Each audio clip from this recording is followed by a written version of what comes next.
21 सितंबर को मूडीज का एक लेख और भारत का मूड खराब। अब सरकार की तरफ से मूडीज इन्वेस्टर्स सर्विस की उस लेख कहें या उस रिपोर्ट को कहें, उसे खारिज कर दिया गया है। इसमें दावा किया गया था कि भारत के आधार कार्ड की विश्वसनीयता पर कई तरह के प्रश्न चिन्ह हैं। रिपोर्ट में कहा गया था कि आधार में गोपनीयता संबंधी चिंताएं हैं और इसके बाद भारत सरकार के इलेक्ट्रॉनिक्स एंड आईटी मिनिस्ट्री ने मूडीज की रिपोर्ट पर भरपूर पलटवार किया। मूडीज की तरफ से ये जो 21 सितंबर को जारी रिपोर्ट थी, उसे आधे अधूरे ज्ञान के साथ जो पेश किया गया था, उस रिपोर्ट को तैयार करने वाली टीम या व्यक्ति या जो भी है, उनकी बुद्धि पर ही भारत ने सवाल उठा दिए।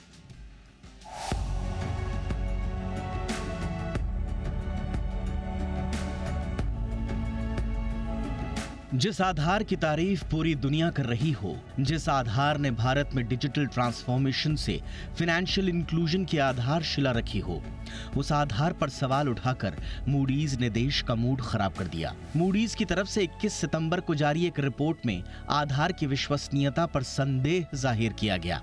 रिपोर्ट में कहा गया कि आधार सिस्टम में खामियां हैं और बायोमेट्रिक विश्वसनीयता से जुड़ी चिंताएं हैं। इन खामियों के कारण इसका बायोमेट्रिक हर जगह काम नहीं करता, खासकर ऐसी जगह जहां मौसम गर्म रहता है। कई बार इसमें सेवा से इनकार यानी सर्विस डिनायल की भी दिक्कतें आती हैं। मूडीज की रिपोर्ट में यह भी कहा गया कि बायोमेट्रिक सिस्टम के कारण भारत में मजदूरों को सेवा से वंचित कर दिया जाता है। इसके लिए मनरेगा का संदर्भ भी दिया गया। इसके अलावा रिपोर्ट में भारत में केंद्र सरकार के नियंत्रण वाली डिजिटल आईडीज के दुरुपयोग होने की आशंका भी जाहिर की गई। मूडीज के इन तमाम आरोपों को खारिज करने में सरकार ने रत्ती भर भी देर न लगाई। केंद्र सरकार की आईटी मिनिस्ट्री की तरफ से जारी बयान में आरोपों को बेबुनियाद बताया गया।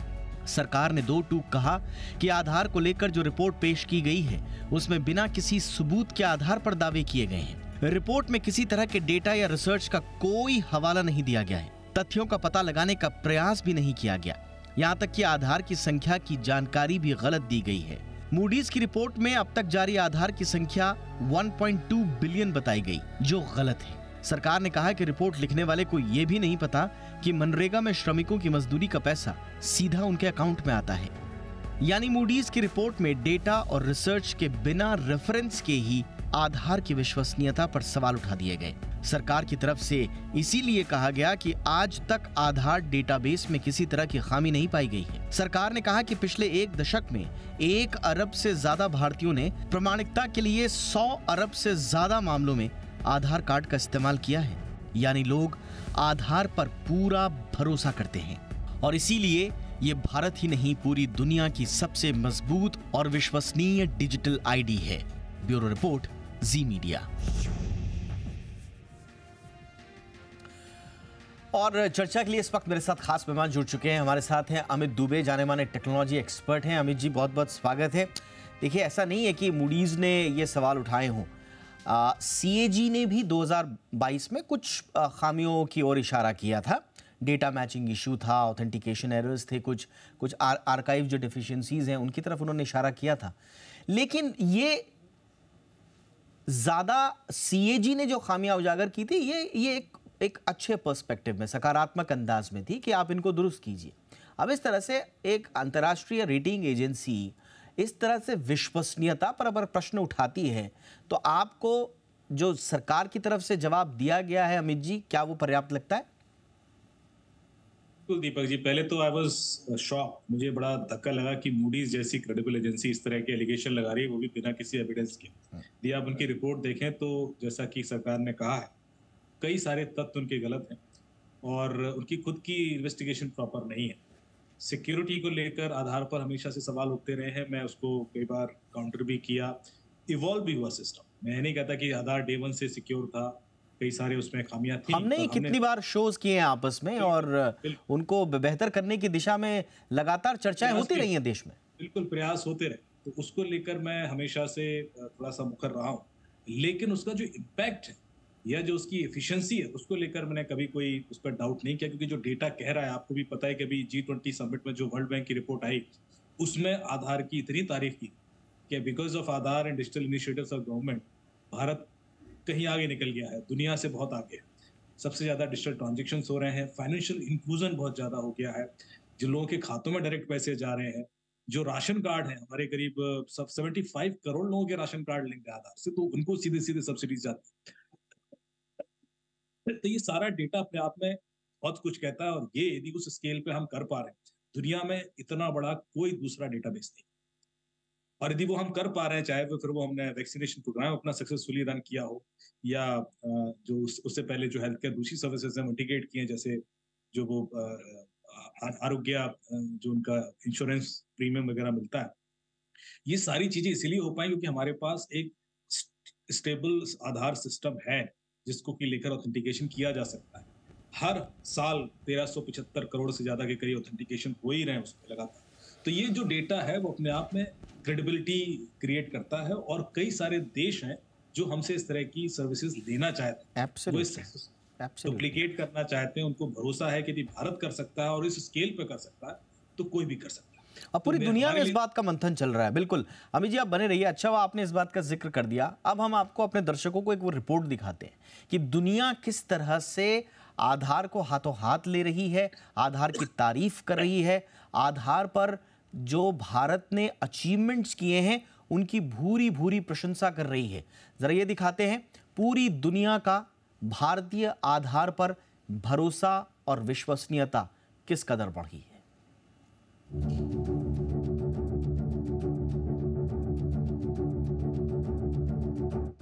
आधार ने भारत में तकनीक के जरिए पहचान ही नहीं, समूचे फाइनेंशियल इंक्लूजन की तस्वीर ही बदल डाली। आज आधार भारतीय नागरिक की व्यक्तिगत आइडेंटिटी ही नहीं बल्कि उसका फाइनेंशियल एड्रेस भी बन चुका है।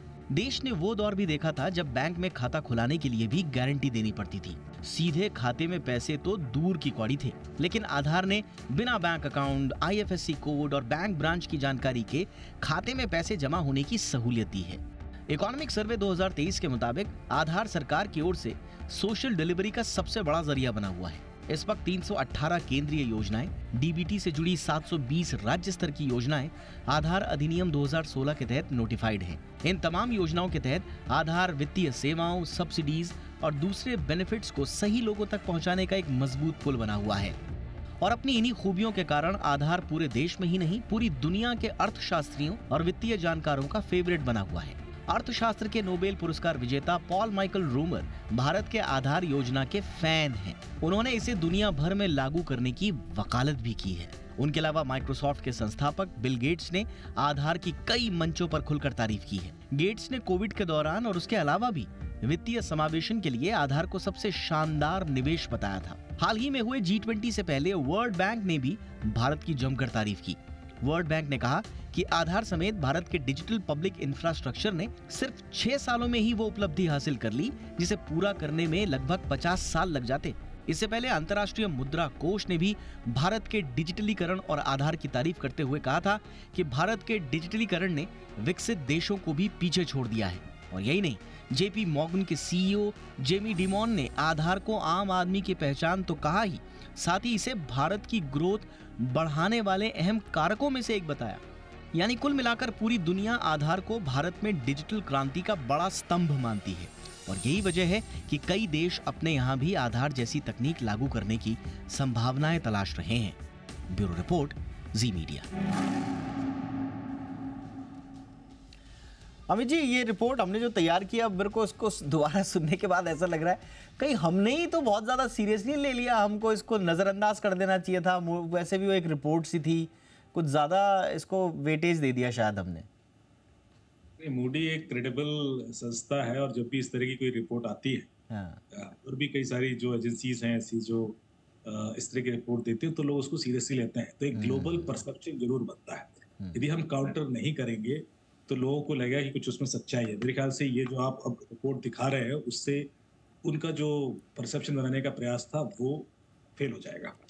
हमारा व्यू पॉइंट जानना बहुत जरूरी है, और ये हम डेटा के साथ दिखा। उन्होंने कोई एविडेंस नहीं दिया। मैं वो भी बात बार बार कह रहा हूँ कि एविडेंस आप कहेंगे कि टेम्परेचर या मॉइस्चर की वजह से ऐसा हो रहा है। अभी उनको ये पता ही नहीं है कि आधार के सर्वर हमारे रखे कहाँ, और हम कैसे, क्योंकि ऐसा तो नहीं होता कि खुले में रखे जाते हैं कि टेम्परेचर कल के दिन कुछ हो जाएगा तो आधार का जो पेमेंट सिस्टम है वो हिल जाएगा। ऐसा बहुत ही झाकिया लगता है मुझे। ये सारी चीजें बहुत सीरियसली प्लान्ड होती हैं, और ये जो डेटा सर्वर्स होते हैं ये हर तरह के ऐसे एनवायरमेंटल इम्पैक्ट काउंटर करने के लिए तैयार किए जाते हैं। ये तो भूकंप भी तैयार कर मतलब को भी झेल, तो ऐसे में सिर्फ मॉइस्चर या उसके बेस पर कोई क्लेम कर देना ये बिल्कुल हास्यास्पद है। और तब जब हम इस स्केल पर बात करें, यदि हम स्केल भी वो बात कर रहे हैं कि यदि सेकंड लेवल पर भी कोई देखेंगे तो वो हमसे बहुत पीछे है। चाइना का भी number of transactions per day का आप देख लेंगे तो हमसे आधा है, मतलब हालत यहाँ पहुंच गई, तो हम बहुत आगे जा चुके और एब्सोल्युटली। और जो वर्ल्ड बैंक ने जो ठीक G20 से पहले कहा था, आप सिर्फ आधार ही नहीं, अगर बाकी चीज़ों को भी इसमें अगर समाहित कर दें तो जो डिजिटल इंफ्रास्ट्रक्चर हमने तैयार किया है और जिस पेस में किया है, 6 साल का है ये पूरा, 6 साल में हमने वो अचीव कर लिया जो दुनिया 50 साल में नहीं कर पाती। और ये एविडेंट है, ये वर्ल्ड बैंक कह रहा है। तो ये अपने आप में बताता है कि भारत ने वो उपलब्धि हासिल की है जो कोई कर नहीं पाता। उसमें अगर आप इस तरह के जो प्रोसीजरल या इवॉल्विंग जो चैलेंजेस हैं जिन पे हमारे यहाँ खुद बात हो रही है, बट उनको आप बड़ा बना के अगर ये पोर्ट्रे करना चाहते हैं तो स्वाभाविक रूप से आपको जवाब तो मिलेगा अमित जी। नहीं, और मेरे ख्याल से ये चीज अब कोई छुपी नहीं है। इंडिया स्टैक जो डेवलप किया गया था, आधार ने सिर्फ फाइनेंशियल इंक्लूजन नहीं किया, काफी सारी सर्विसेज में इंटीग्रेट हो गया।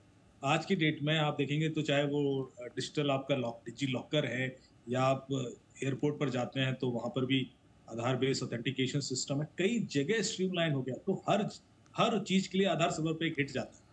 तो आप ये कहें कि सिर्फ डिजिटल ट्रांजेक्शन हम इतने बिलियंस ऑफ डिजिटल ट्रांजेक्शन कर पा रहे हैं और वो लोड मैनेज कर रहे हैं, वो तो एक छोटी सी चीज है। उसके अलावा भी आधार सर्वर से हर दिन मल्टी मिलियन हिट्स जाते हैं फॉर वेरियस ऑथेंटिकेशंस, जो वो एफिशिएंटली करता है। कभी कभी आपने देखा कि एयरपोर्ट पर किसी व्यक्ति को आधार ऑथेंटिकेशन करते समय डिले हो गया हो या उसको दिक्कत हुई, रादर ये ज्यादा प्रमोट किया जाए, या कहीं पर भी यूपीआई में कोई फेल हो गया।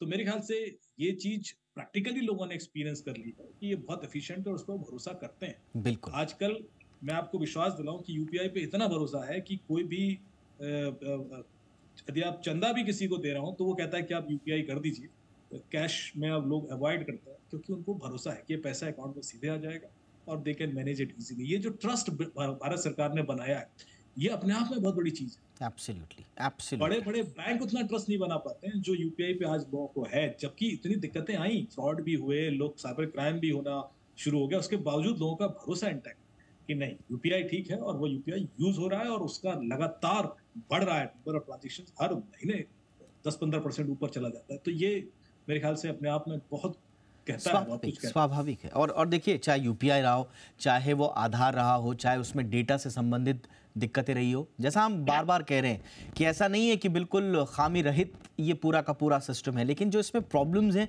वो इवॉल्विंग प्रॉब्लम्स हैं, वो सरप्राइज की तरह सबको आ रही हैं। और सबसे अच्छी बात ये है कि उतनी तेज़ी से उनका निराकरण भी हो रहा है। हम तो बार बार कह रहे हैं कि सीएजी की रिपोर्ट 2022 की जो आई थी, उसमें बहुत कैटेगोरिकली उसमें प्रॉब्लम्स बताई गई हैं। डेटा मैचिंग के इशू हैं, अच्छे से मैच नहीं हो पाते, ऑथेंटिकेशन एरर्स आ जाते हैं बार बार। आर्काइव तो एक बहुत बड़ा इशू है, इस पर तो देखिए यूआईडीएआई को काम करना ही पड़ेगा, क्योंकि आपके पास कोई डेटा आर्काइविंग पॉलिसी नहीं है। इतना वाइटल स्टोरेज मैनेजमेंट चाहिए इसके लिए, वो भी बेस्ट प्रैक्टिस का, तो वो तो करना ही पड़ेगा। उस पर काम हो भी रहा है, लेकिन कुछ चीज़ें थी जिसमें कार्ड होल्डर का डेटा अभी भी अनमैच्ड है, एक दशक हो गए। पर इसका मतलब ये नहीं है कि आप क्रेडिबिलिटी पर, पूरे सिस्टम के क्रेडिबिलिटी पर आप संदेह जाहिर करें, और इसी का जवाब दिया है इंडिया ने। और देखिए, उस रिपोर्ट में बाद में ये कहा गया है कि शायद ही कोई इस टेक्नोलॉजी को अपनाने की कोशिश करे, तो यानी कि आपका इंटेंशन भी समझ में आ रहा है exactly. पूरी दुनिया में, तो वो बड़ा इंपॉर्टेंट है। तो खैर, इसको की कोशिश हो रही है। एब्सोल्युटली। और मैं कहूं कि 73 करोड़ लोगों ने पिछले साल आधार अपडेट भी कराया। हाँ, तो ऐसा नहीं है कि लोग एक बार छोड़ दिया क्योंकि उनका एड्रेस चेंज हो रहा है तो उसको यूज कर रहे हैं, तभी अपडेट कराता है व्यक्ति, क्योंकि या तो उसका पता बदल रहा है या कोई नंबर बदल रहा है तो वो अपना अपडेशन कराता है। बिल्कुल। तो और उसको देखिए, और वैसे भी आधार तो एक मजबूत लेकिन छोटा पिलर है। ये पूरा का पूरा जो हमारा डिजिटल इंफ्रास्ट्रक्चर है, उसमें सारी चीजें समाहित हैं। उसमें कोविन भी है, उसमें यूपीआई भी है, उसमें आधार भी है, उसमें सारा है। तो ये जो आप इसको पैकेज रूप में देखेंगे तो दुनिया अवाक रह जाती है, दुनिया की आंखें फटी की फटी रह जाती हैं कि इंडिया ने ये कर क्या दिया, और इसी की चर्चा पूरी दुनिया में हो रही है। तो बहरहाल मूडीज़ की आपने बिल्कुल सही कहा, नज़रअंदाज तो नहीं करना था। अगर किसी ने अपना नज़रिया पेश किया है, मूडीज़ की लोग सुनते हैं, और मूडीज़ ने भारत के प्रति सकारात्मक रवैया पहले भी दिखाया है, तो इसलिए भारत सरकार ने जो इस पर जवाब दिया है, मुझे लगता है कि मूडीज़ को वो समझ में आ जाना चाहिए। बहुत बहुत धन्यवाद अमित जी, वक्त निकाला आपने हमारे दर्शकों के लिए। Thank you so much.